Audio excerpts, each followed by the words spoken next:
Welcome. In front of me is a CROSSCALL Action X3, and today I will show you how to change the language of the device. So to get started, you want to open up Settings. I'm going to pull down the notification panel and tap on the gear icon. And from here, let's scroll down to Language and Input. Now, if your device already is in a language that you can't understand, you can always navigate by the icons themselves. So as you can see, Language and Input has a globe icon, and settings are easily accessible through the gear icon in the notification panel.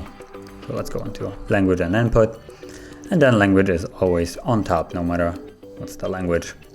All you need to do is just tap here, and then tap on the plus, and choose whatever language you want to change it into. So I could select something else, and as you see the two different languages, all you need to do is grab the one that you want to have as a primary one above the previous one, and you can see that it has now changed. So I'm gonna go back to English.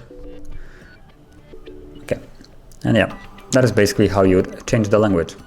If you found this video helpful, don't forget to hit like, subscribe, and thanks for watching.